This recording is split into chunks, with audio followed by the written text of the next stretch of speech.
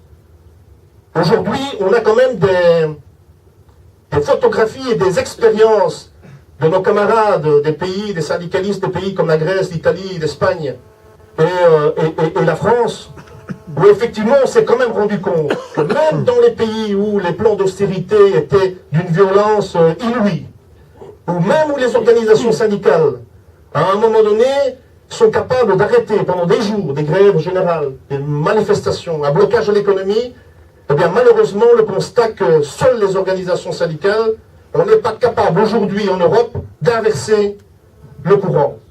Alors camarades, la toute grande réflexion qu'on a eue, et Robert en a fait écho tout à l'heure, sur l'initiative de la LGTB de Charleroi, eh bien on s'est rendu compte que seule une organisation syndicale, quelle que soit la puissance qu'elle peut avoir, eh bien elle ne sera rien, elle n'arrivera pas à faire basculer les choses s'il n'y a pas un mouvement idéologique et politique ou un parti politique qui, dans les sièges du Parlement, là où il y a, soi-disant, la démocratie, viennent défendre les revendications des travailleurs.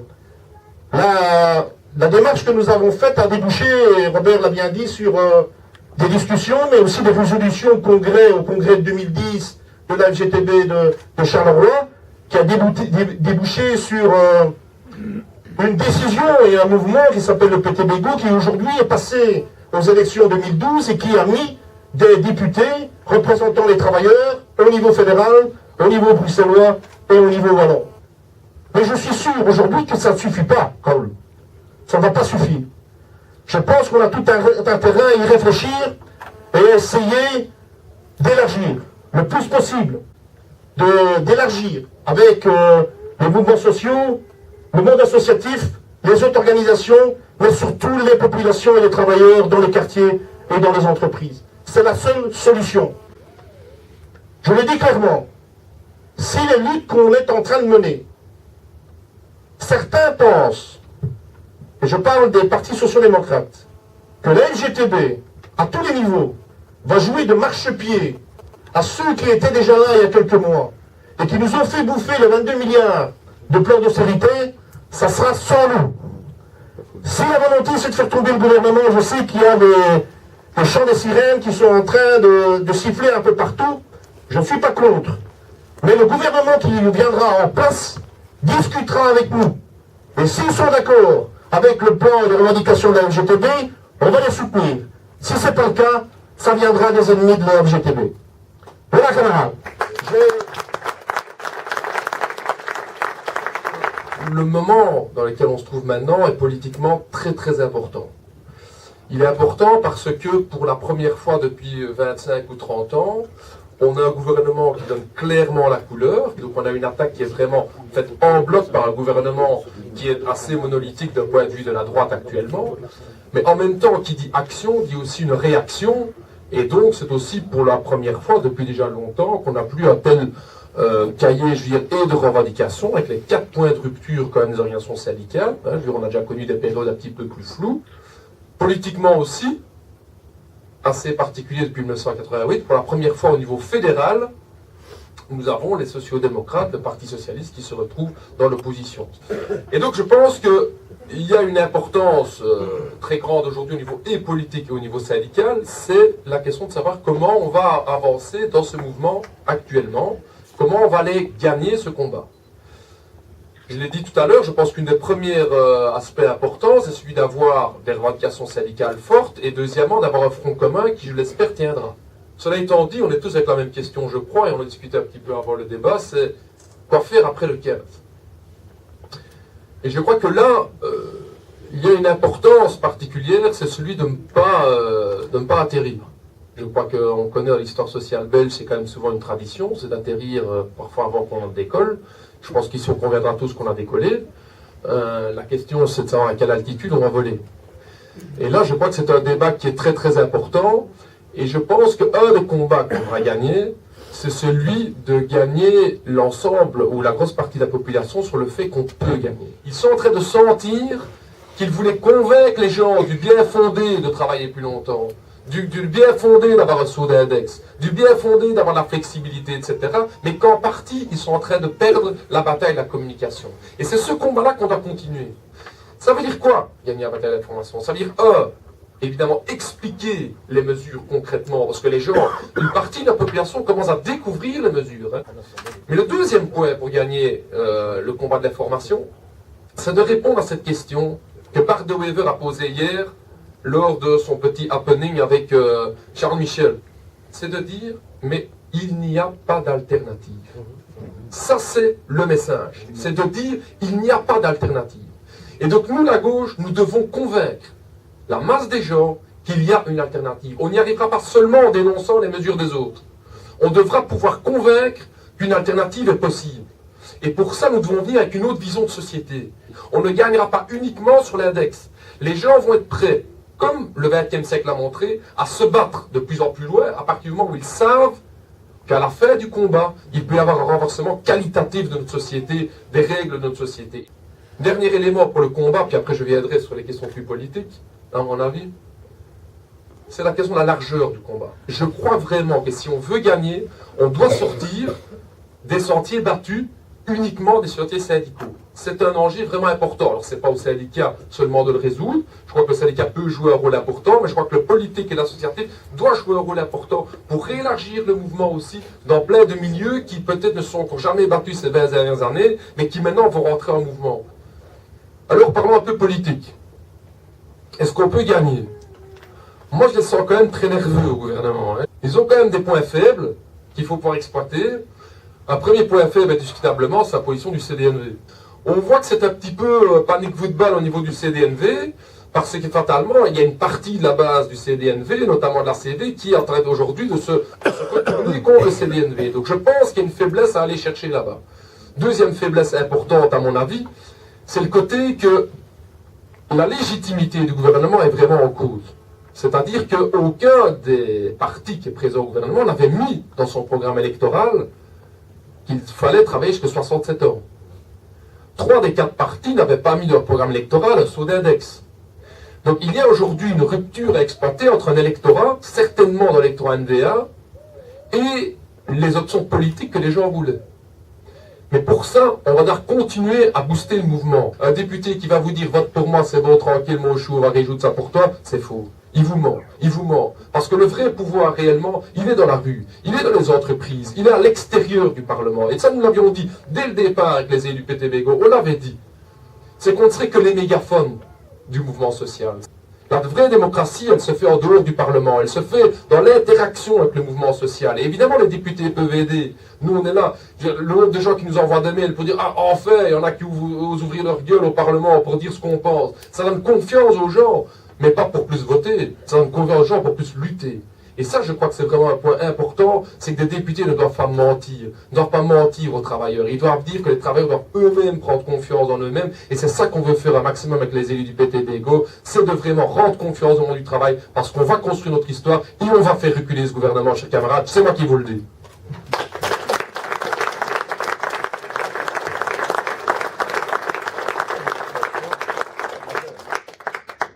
Alors, la question du gauche, Robert. Je t'écoute. Donc, question très importante, qui est celle de la recomposition de la gauche politique en Belgique. Il faut peut-être revenir un petit peu sur ce qu'était le GO. Et là, moi, je peux vraiment entendre, avec tous les camarades, toute la diversité, on a eu pas mal de débats, et pendant la campagne, et avec les personnalités, et avec la LCR, avec le PC, et avec les syndicalistes, c'est les différentes options de recomposition de la gauche qui existent. Nous, du côté du PTB, on a toujours été honnête là-dessus. On a toujours été très clair. C'est que nous ne croyions pas, il y a 1 an ou 2, que l'élargissement de la gauche politique pourrait venir d'une addition des gauches radicales. C'est que la conception de modèle comme ça a été en France avec le Front de gauche, nous estimons que en Belgique, on n'avait pas les mêmes situations. Alors, qu'est-ce qu'il y a comme spécificité? Par exemple, en France, ils avaient à l'époque, avec Mélenchon, quelqu'un d'important du Parti Socialiste qui avait quitté le PS et qui cherchait à recomposer la gauche. En l'occurrence, on avait cherché les fonds de tiroir, on n'a pas trouvé un député PS qui voulait quitter le PS, même encore aujourd'hui, donc c'était pas faute d'avoir cherché. En France, il y avait le Parti communiste français, qui était le 2e plus grand parti communiste en Europe, voilà, qui existe encore aujourd'hui dans tous les villages français. Ben voilà, en l'occurrence, l'histoire belge était différente. Donc le Parti communiste belge n'a jamais eu la taille qu'avait le Parti communiste français, avec tout le respect que j'ai pour les camarades du PC ici en Wallonie, mais c'était pas la même histoire. Et donc, dès le départ, nous avions dit qu'une recomposition de la gauche, sur l'action de l'addition des gauches radicales, n'était pas pour nous l'option. Et donc, dans le cadre du GO, on a trouvé une version très mixte, qui a été l'appel le PTB GO, c'est un appel. C'était un appel à voter, l'appel du PTB GO, qui est encore consultable aujourd'hui, qui est un appel avec plein de compositions différentes. Des personnalités, des syndicalistes, l'ALCR et le PC, donc qui était un appel à voter et qui n'était pas, et je peux comprendre que les camarades le regrettent peut-être, hein, mais je veux dire, ce n'était pas comment est-ce que je veux dire, une fusion ou même un travail structuré et structurel en trois parties de la gauche radicale.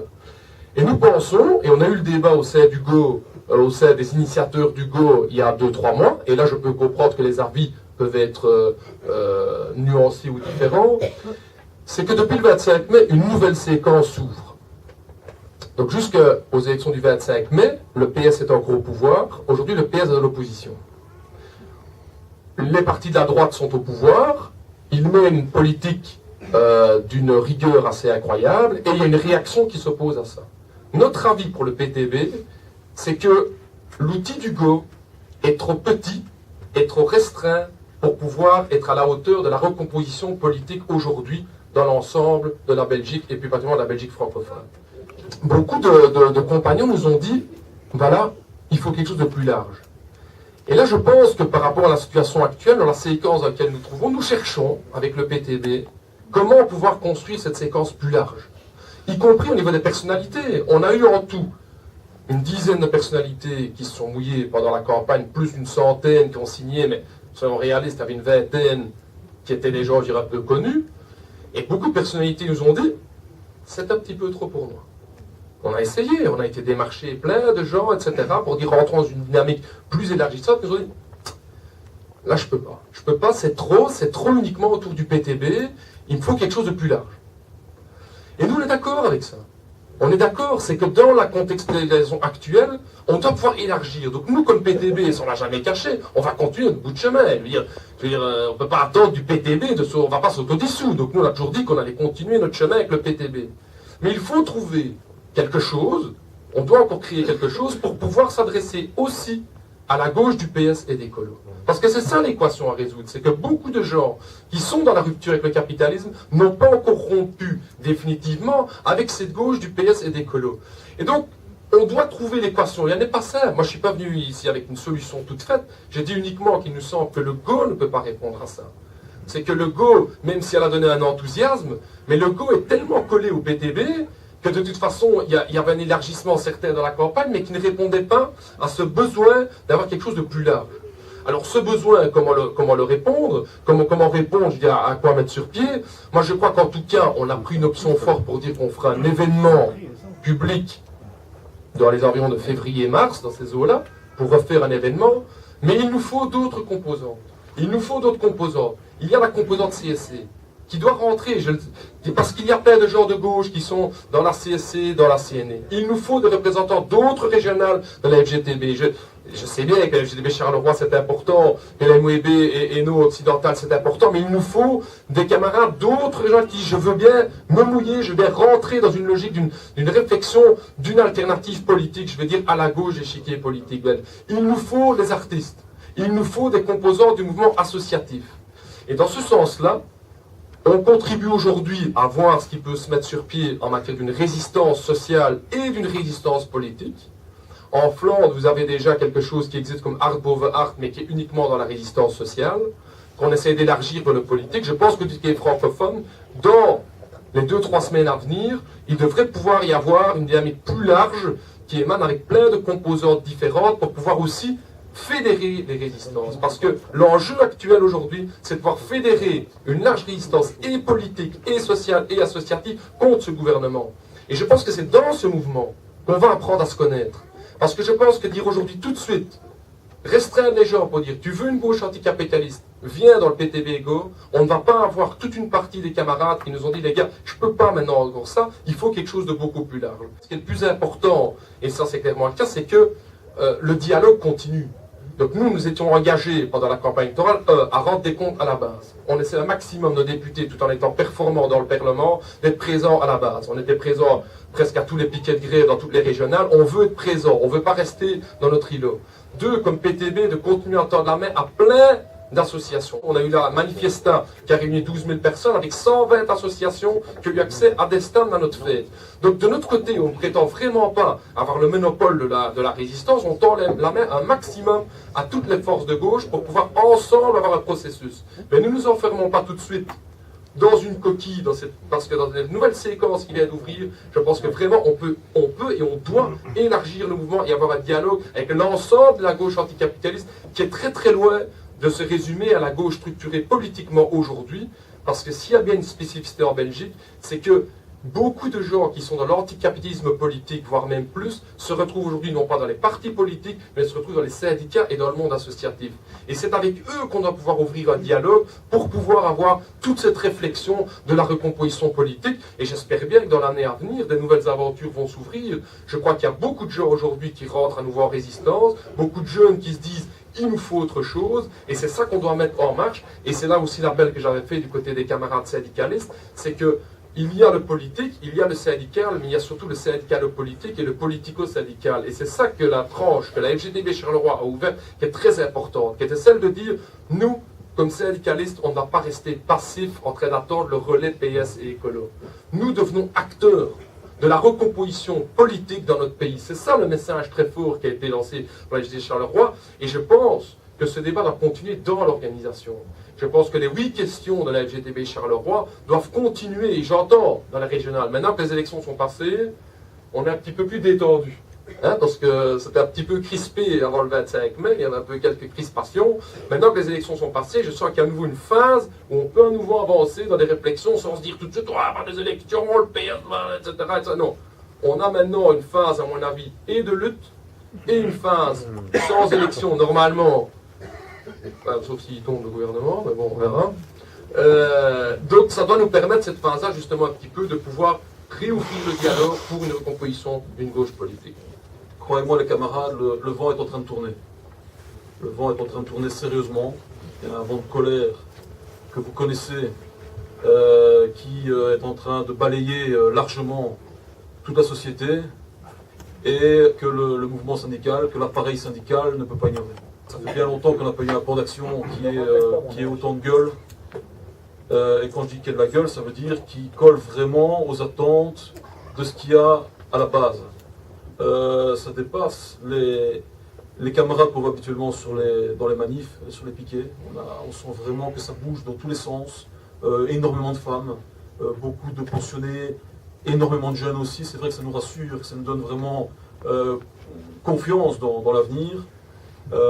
Les chômeurs qui viennent, parce que souvent on dit ouais, les chômeurs sont concernés, ils viennent pas. Non, on les voit, ils se bougent, ils sont avec nous sur les piquets. Mais c'est important de le rappeler et de systématiquement, partout où on va, continuer à expliquer qu'on est tous concernés par cet accord de gouvernement.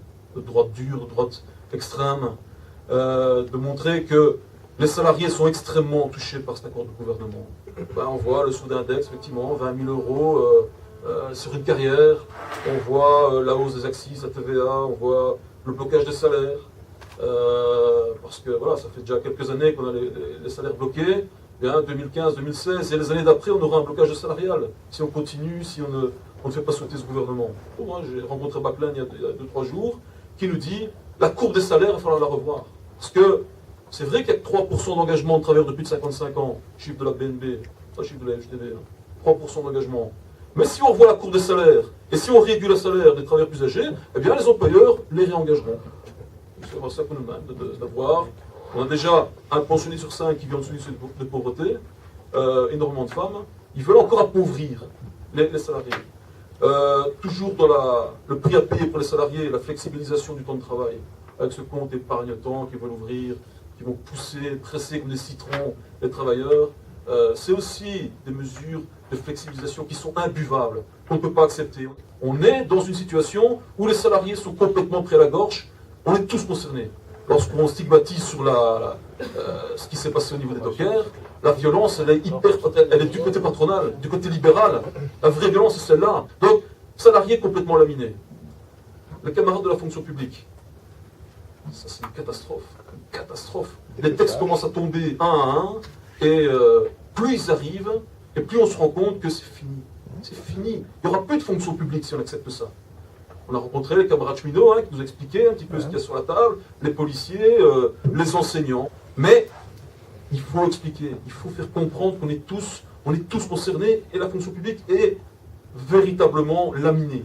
Il y a toute une histoire qui explique pourquoi les pensions des statutaires est plus élevée, un peu plus élevée que les pensions des salariés. C'est vrai que la pension moyenne des salariés, c'est 970 €. Mais il y a une explication à tout ça. Et je l'ai dit, il y a déjà un pensionné sur 5 en dessous du seuil de pauvreté parce qu'on a les pensions les plus basses d'Europe, juste avant l'Irlande. On a les pensions les plus basses. Pourquoi? Parce qu'en Belgique, on a les conditions les plus strictes pour avoir une pension complète. Il faut travailler 45 ans en Belgique. Et vouloir tirer vers le bas la pension des statutaires, c'est vouloir encore élargir le nombre de pensionnés pauvres. Et c'est le modèle de société qui veut nous amener. Pourquoi? Parce qu'ils veulent démontrer qu'on n'est plus capable de payer les pensions, soi-disant, alors que les richesses explosent. Le PIB n'arrive pas d'augmenter.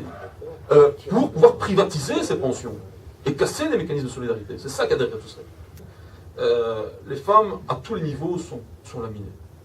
De la fille qui sort des études, à celle qui a encore la chance d'avoir un boulot, à la pensionnée. La suppression de l'allocation garantie pour des temps partiels qui sont pour la plupart du temps forcés. C'est pas qu'on choisit, moi je vais faire un temps partiel. Non, dans la plupart des temps, dans la plupart des cas, c'est comme ça. C'est comme ça. Et donc 80% des femmes qui sont concernées par cette suppression de la moitié de la GR après 2 ans, c'est une perte de pouvoir d'achat de 200, 300 €. Vous êtes seul avec des enfants, vous êtes dans une situation difficile, c'est fini, on n'en parle plus. Les pensionnés, sur le pensionné sur 5 qui vit sous le seuil de pauvreté, 80% aussi sont des femmes. Mais on sait, on a les stats, et nous on connaît les visages, c'est pas que des stats, on connaît les visages. C'est pas des dossiers, on connaît les histoires des gens. Parce que notre légitimité elle est là, contrairement à eux. Les allocataires sociaux, évidemment. Il faut rappeler aussi. Il faut rappeler la violence, on parlait de violence tout à l'heure, la violence de ce qu'il y a dans ces textes-là, et qui vont se concrétiser s'ils passent en force avec leur programme. Donc 2,6 milliards sur les soins de santé. Les médicaments vont exploser, on en a beaucoup parlé, les médicaments vont exploser, ticket modérateur. Et je prends une mesure qui m'a complètement... Je me dis, mais on est en 2014. Sur les pacemakers. Pacemakers, je ne pense pas que c'est une chirurgie esthétique, c'est pas un truc d'esthétique, un pacemaker. Vous en mettez un, c'est que vous avez besoin. Là, dans l'accord du gouvernement, on le lit. Qu'est-ce qu'il y a? Ils veulent faire 8 millions d'économies parce que la Belgique est un des pays européens où il y a plus de pacemakers. Et donc ils disent, maintenant il faut retourner dans la moyenne européenne. J'ai l'impression que certains se disent, et les pensionnés, on va les faire crever, comme ça il y aura moins de pensions à payer, et les malades, on va les faire crever, ceux qui ont besoin d'un pacemaker, on va se mettre au niveau de la moyenne européenne, mais comment est-ce qu'on va expliquer aux gens qui ont besoin d'un pacemaker qu'il faut se mettre au niveau de la moyenne européenne? Les chômeurs, évidemment, de demi-journée de mise à disposition, de main-d'œuvre, on retourne à l'esclavagisme, évidemment qu'ils sont tués. Les chômeurs sont tués. Parce que, y compris pour leur pension, on a 650 000 chômeurs, beaucoup de jeunes, ils veulent encore allonger l'âge légal de la retraite. Et dans les mesures sur les périodes assimilées, ça veut dire des périodes qui doivent compter pour votre pension. Vous tombez malade, vous tombez au chômage, votre entreprise en structure, on assimile ces périodes-là pour votre pension. Et bien ici, ils vont encore en mettre une couche. Et donc ils vont encore augmenter le taux de pauvreté de nos allocataires sociaux. Donc expliquer mieux, vulgariser, parce que c'est complexe, parce que c'est plus facile, et le populisme, on sait où il est, facile de dire, c'est les services publics qui ont vidé les caisses de l'État, les migrants, c'est eux, le problème il est là, il faut les exclure, et que les fascistes qu'on a devant nous, plutôt que de devoir déconstruire tout ce qui se passe ici et de réexpliquer, proposer des alternatives. Hein. Là, c'est compliqué parce qu'on n'a pas les médias. Notre seul média, nous, c'est les assemblées qu'on fait dans les usines, dans les bureaux et compagnie. Mais voilà, c'est compliqué pour nous. Hein. Donc les jeunes sont pris à la gorge. On est encore en train de sacrifier une génération. Moi j'ai 40 balais. Mon père, dans les années 80, a eu les 3 sous d'index. On lui a dit, t'inquiète pas, c'est pour tes gamins. Hein, parce qu'on va la sauver. Moi, aujourd'hui, on me dit, t'inquiète pas, c'est pour tes gamins. Et combien de générations comme ça on va sacrifier? Combien de générations? Et un dernier mot sur les migrants aussi, parce que je m'occupe des migrants et des sans-papiers au niveau de la HTB. Et donc les mesures de criminalisation des migrants, en disant, c'est le problème il est là. Si on exclut les migrants, eh bien on va recréer de l'emploi pour ceux qui sont ici. Complètement faux. Quand ils auront exclu les migrants, de 1, il faut qu'ils rappellent que pour chaque migrant qu'ils vont exclure, c'est 3 500 € de PIB qui s'en va. Parce que les travailleurs migrants, qui ne sont pas belges, rapportent 3 500, rapportent plus que ce qu'ils ne coûtent à la société. Mais à côté de ça, ils veulent faire un exemple. De bloc, sous la législature précédente, chaque fois qu'elle renvoyait un affront chez lui, eh bien elle gagnait un point. Elle gagnait un point parce que c'était populaire, ça. On disait, ah, vous voyez, on va faire une place pour un chômeur. Une fois qu'ils auront expulsé les migrants, ils continueront à attaquer les chômeurs, et puis ils continueront à attaquer les invalides. Ils l'ont écrit maintenant, noir sur blanc. Et donc on est dans ce contexte-là. Donc on est tous concernés par cet accord de gouvernement. On a tous une raison, au moins une raison, de se mobiliser. Et c'est pour ça qu'on sent cet enthousiasme. Alors, ce gouvernement, c'est une vision vraiment idéologique, dogmatique. Quand on nous dit à nous, GTB ou PTB, qu'on est, nous, quasiment des réactionnaires, parce qu'on appartient au passé, de la part de gouvernements qui, dans le meilleur des cas, enfin non, dans le pire des cas ici, sont nostalgiques de la fin des années 30, et dans le meilleur des cas, dans le moins mauvais des cas, sont nostalgiques des années 80, Thatcher, Reagan et Martens Gaulle ici plus près, nous traiter de réactionnaires, je pense qu'on a un problème. Le dogmatisme est évidemment dans un gouvernement qui veut encore nous enfoncer un peu plus profondément la tête dans le trou. L'austérité ne fonctionne pas, ça a été dit. On a tous les exemples qui sont là, la Grèce, les camarades espagnols, tous ceux qui ont eu ces mesures-là sont en train de crever. Et donc, on est face à un gouvernement idéologique qui veut casser tous les mécanismes de solidarité.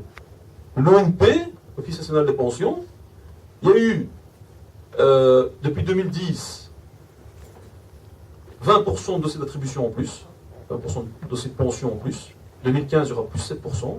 Et d'ici 10 ans, il y aura 800 000 dossiers en plus. Et d'ici 10 ans, le personnel de l'ONP, il y a 44% qui seront partis et qu'on n'aura pas remplacé. Et donc, vous voyez, on privatise. C'est ça qu'il y a derrière tout ça. Et donc, nous, clairement, et en vulgarisant les choses, en ne rentrant pas dans la technique, on doit pouvoir démontrer qu'on doit tous se mobiliser, parce que derrière tout ça, il y a une volonté de casser les mécanismes de solidarité.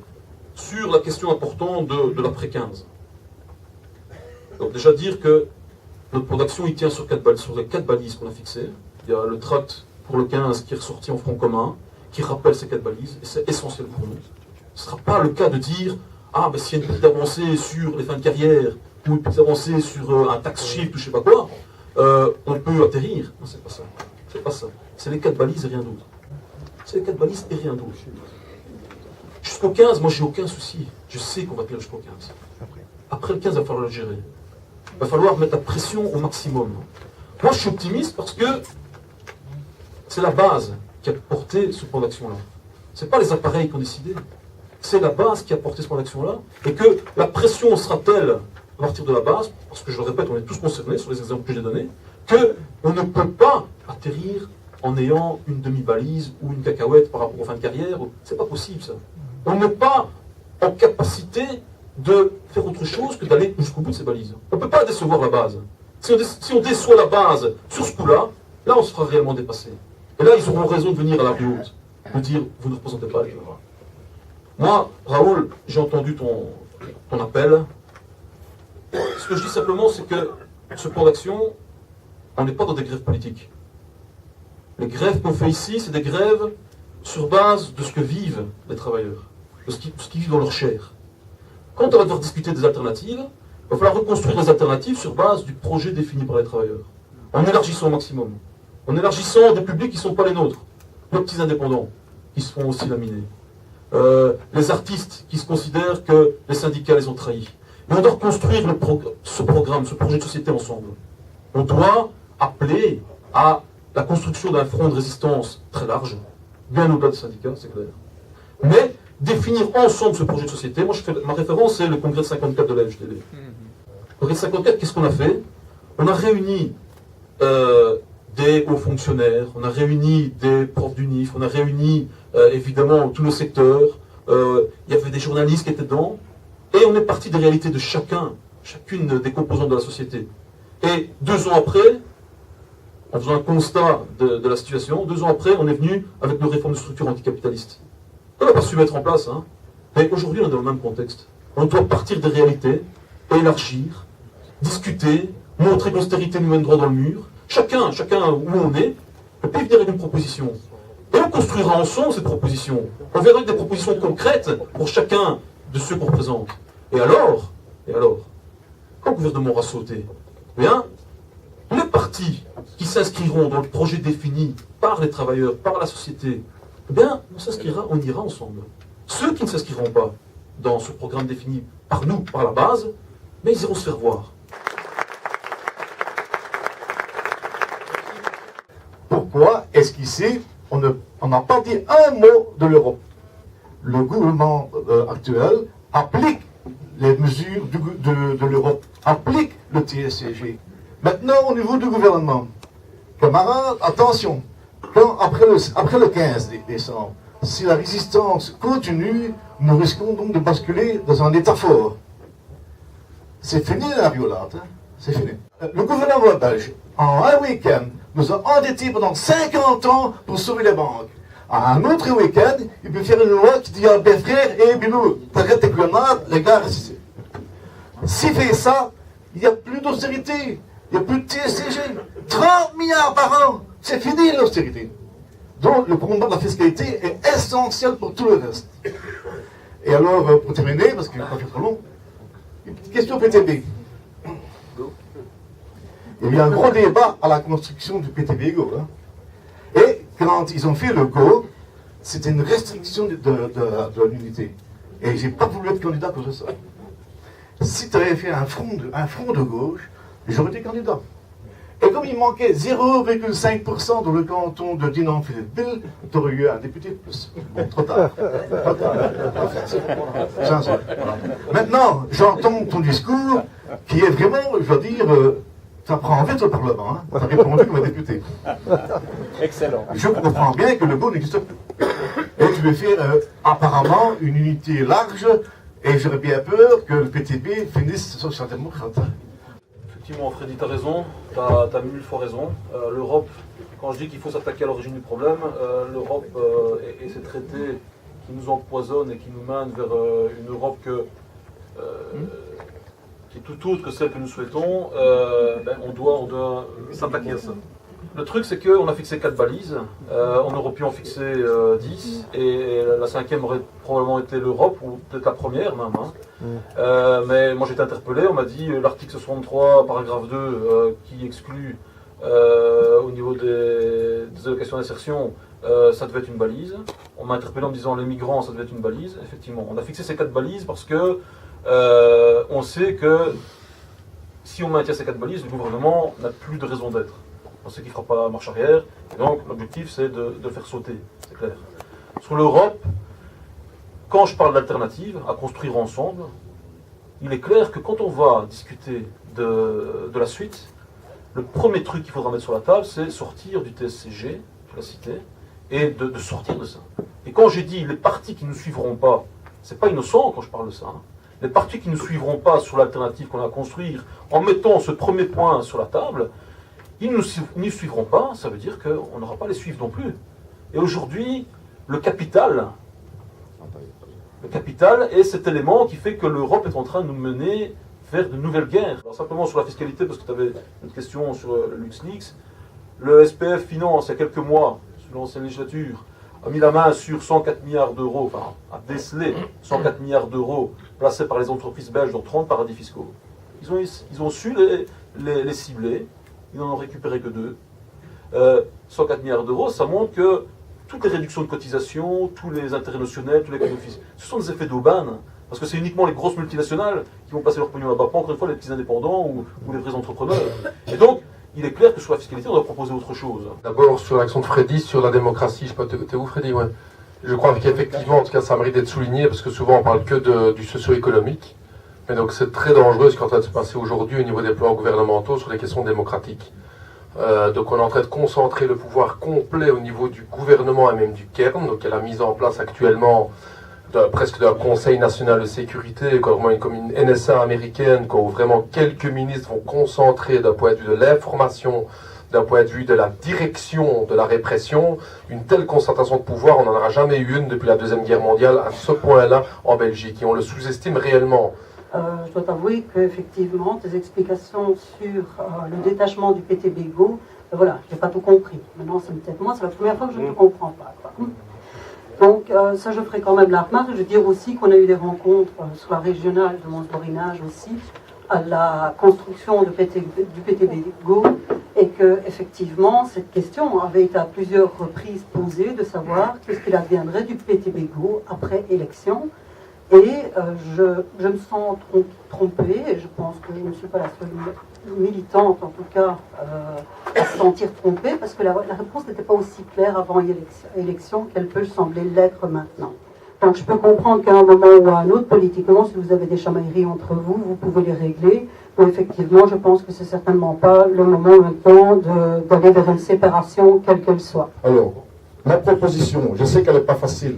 Quand je viens avec une chose, j'essaie toujours d'avoir une proposition. C'est peut-être recréer ce qui existe, ce qui existait avant. Ce sont des forums citoyens.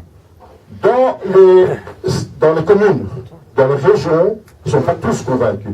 Et on ressent très bien cette distance parfois qu'il y a entre nous et les gens qu'on rencontre aujourd'hui dans les piquets. Ils se posent la question, mais pourquoi on arrête aujourd'hui? Donc il faut pouvoir leur expliquer. Si je n'ai pas été clair, c'est que je pense aussi que la situation n'est pas claire. Moi je voudrais pouvoir t'apporter une solution toute faite clé sur porte, mais je ne l'ai pas. La seule chose que je peux dire, c'est que je pense que nous on a été clairs avant les élections, alors que d'autres camarades ont d'autres options ou d'autres espoirs. Moi il n'y a pas de problème. Tout ce que je trouve, c'est qu'on doit être un maximum clair entre nous. Entre nous, je dis la vraie gauche au sens hyper large du terme. Le côté de dire est-ce qu'additionner 9200 membres du PTB avec, je sais pas combien, maintenant 200 membres LCR ou je sais pas, et 200 membres du PC, est-ce que c'est ça la solution pour avoir l'élargissement? Nous on a toujours dit que non. Est-ce que notre problème pour le faire, c'est nos divergences? Je crois pas. Et je vais dire honnêtement, je crois que ça fait au moins 7-8 ans que ce n'est pas la question des divergences qui est le problème des gauches radicales. Ça, c'est tout ce qu'on a dit dès le départ. Et on a été très clair par rapport aux camarades aussi syndicalistes. C'est ensemble qu'on va trouver la solution. De ce côté-là, je l'ai dit aussi dès le départ, le côté de dire, nous les syndicalistes, nous créons le contexte. Et les politiques n'ont qu'à faire leur bout de chemin, que j'entends parfois chez mes camarades syndicalistes. Je le dis, j'ai toujours dit, je ne suis pas d'accord. J'ai toujours dit, je ne suis pas d'accord. J'ai toujours dit, dans la situation belge, qui n'est peut-être pas la même dans les autres pays européens, on va devoir ensemble trouver des endroits pour avoir un débat de société. Et je crois que c'est ça qu'on doit créer dans cette phase-ci. Alors, le jour où le gouvernement tombe, je le dis vraiment, soyons réalistes, c'est pas dans les 2-3 semaines à venir. On est en train de reconstruire tout un rapport de force. Hein. C'est pas dans 5 semaines qu'on ouvre le champagne pour fêter la victoire. On a 25 ans à reconstruire. Et donc, la question que j'ai envie de te poser, Sandra, mais je te la poserai tantôt en aparté, parce que sinon on rentre dans tout le débat uniquement monothématique de recommencer de la gauche. Qu'est-ce qu'il te faut, ou qu'est-ce qu'il vous faut, pour que dans vos structures, vous puissiez aussi être à l'aise pour rentrer dans ce processus? Et là, je trouve quand même que dans la campagne électorale, beaucoup de compagnons de route nous ont dit, entre quatre yeux, c'est bien ce que vous faites. Je ne parle pas des camarades de la VTV Charleroi et de la MWB, mais je parle de tous les autres camarades syndicalistes qui sont dans la rupture avec le PS et Écolo, mais qui nous ont dit, écoute, c'est bien ce que vous faites, Raoul, mais je peux pas. Je peux pas parce que voilà, dans ma réalité syndicale, je peux pas. Et moi, je trouve ce qu'on doit réfléchir maintenant, c'est qu'est-ce qu'on peut mettre sur pied comme plateforme qui permet à un ensemble, je parle à la FGTB, mais je parle aussi de la CNE, qui était au départ dans le processus avec Charleroi, puis qui a dit pendant le processus, on peut pas. On peut pas, là on vous suit plus. Hein, c'est ça qu'on doit résoudre. Et là je pense que le GO, dans ce qu'il a eu comme séquence jusqu'au 25 mai, ne répond pas à cette équation-là. Je pose la question en plein de camarades syndicalistes, qu'ils soient verts, qu'ils soient rouges, qu'est-ce qu'il faut? qu'est-ce qu'il faut pour que nous puissions refaire une géode? Refaire une géode, mais en co-organisation.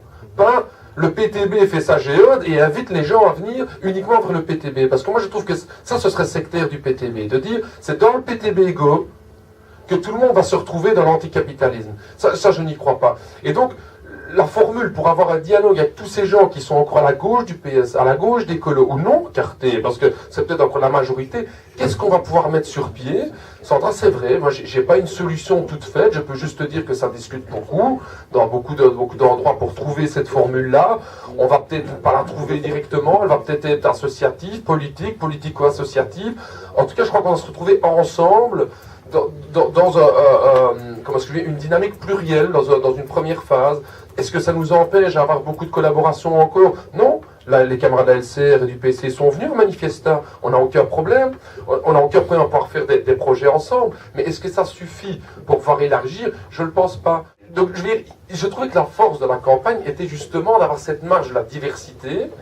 Et je crois que c'est celle-là qu'on doit élargir parce qu'on n'est pas du tout à l'étape, à mon avis, aujourd'hui, d'une matérialisation d'un front politique stable. On est au tout début. Et je le dis, on a une responsabilité là-dedans, parce que pendant 20 ans, on a fonctionné de manière assez sectaire avec le PTB, donc on n'a pas contribué à ça. Et moi, je crois que dans les 2 ans à venir, dans les 2-3 ans, dans cette séquence-ci, on a encore beaucoup de choses nouvelles à écrire. Et donc, voilà, moi, l'appel que je lance un peu à l'ensemble de camarades, c'est qu'est-ce qu'on pourrait mettre sur pied? Excuse-moi, Robert, voilà, oui, je sais bien, voilà, je t'avais dit que c'était un débat. Bon, donc, je vais arrêter ici, parce que je me rends bien compte qu'on n'a pas à répondre à toute la question, mais on continue le débat vraiment, Sandra, pour pouvoir trouver des solutions à toute cette équation complexe. Désolé, Robert. À partir du 1er janvier, il y a 20 000 chômeurs qui vont être exclus du droit aux allocations. En fait, ils seront 32 000 parce que les 12 000 autres n'ont eu qu'un rabio de 2 ans. Ils ont une prolongation jusqu'au 1er janvier 2017, c'est tout. Donc, en tout, 32 000. Donc, ma question, ne faudrait-il pas intervenir pour que la plateforme du Front commun syndical soit complétée par une 5e revendication qui est le retrait des mesures chômage, pas de ce gouvernement-ci, pas aussi de ce gouvernement-ci, mais en l'occurrence du gouvernement précédent, car c'est Di Rupo qui a imposé ça. Il ne faut pas l'oublier. Et le fait que cette revendication-là ne fasse pas partie de la plateforme du Front commun syndical aujourd'hui crée un soupçon qu'il y a quand même peut-être une intention politique, je veux dire politicienne, dans le plan d'action du mouvement syndical, comme si on voulait ne pas revenir sur ce que les camarades, les amis politiques au gouvernement avaient fait il y a quelques mois. Donc ça, c'est la première question. Oui ou non, cette revendication devrait-elle s'ajouter à la plateforme du Front commun syndical? Et la deuxième question, c'est sur la perspective politique. Et je veux demander à Raoul Edebao et à Antonio, très concrètement, ce qu'ils pensent de la perspective qui a été esquissée brièvement par Jean-François dans la fin de son intervention. L'idée que le mouvement social, et au cœur du mouvement social, le mouvement syndical, adopte son propre programme d'urgence pour casser la crise capitaliste et s'adresse à tous ceux qui se réclament de la gauche ou du mouvement ouvrier ou de la solidarité ou de la démocratie en disant voilà, ça c'est le programme élaboré par les organisations qui représentent la majorité sociale.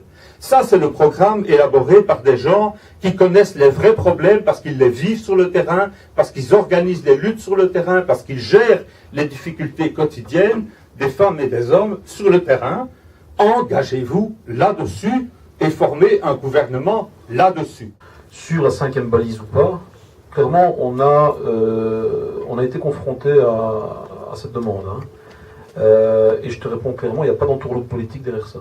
Il n'y a pas d'entourloupe politique de te dire on essaye de ne pas mettre en difficulté ceux d'avant. Moi, je suis le premier à dire que ceux qui ont fait la courte échelle à la NVA, à ce qui se passe ici, c'est le gouvernement précédent, avec à la tête un Premier ministre qui a enfoncé et qui a bien planté son couteau dans le bide des travailleurs. Donc, il n'y a pas d'entourloupe politique.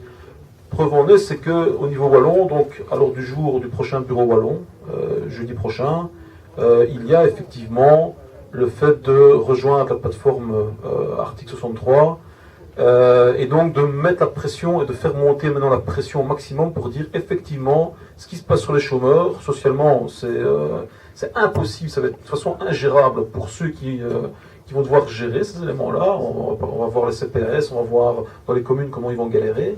Et nous, évidemment, socialement, c'est la situation des travailleurs. Donc, ces 4 balises font que, comme tu l'as dit, derrière ça, le gouvernement ne fera jamais marche arrière sur ces 4 balises. Sinon, il renie son programme. Et donc, derrière ça, c'est faire sauter. Et quand on construit l'alternative, là, sur les chômeurs, il est clair que c'est vraiment table rase de ces mesures-là. Ça va être difficile d'être court, Robert. Je m'excuse, c'est rien. Je t'ai rien dit sur le dos. Non, c'est ça en plus, quoi. Donc, mais bon, là, c'est encore plus compliqué ce que tu m'as posé, à mon avis. Est-ce que le syndicat a vocation, je veux dire, à peser sur le pouvoir et à faire partie du pouvoir, à donner son programme politique? Pour moi, le syndicat, ça n'existe pas. Il y a déjà des syndicats. La première raison, et donc dans beaucoup d'analyses, alors c'est que la FGTB quitte de la CSC, quitte de la CGCLB, et deuxièmement, le syndicat est traversé par plein de courants politiques différents. Donc la question, c'est de savoir, c'est quel est le courant politique qui donne le ton. Dans tous les pays européens, c'est le débat.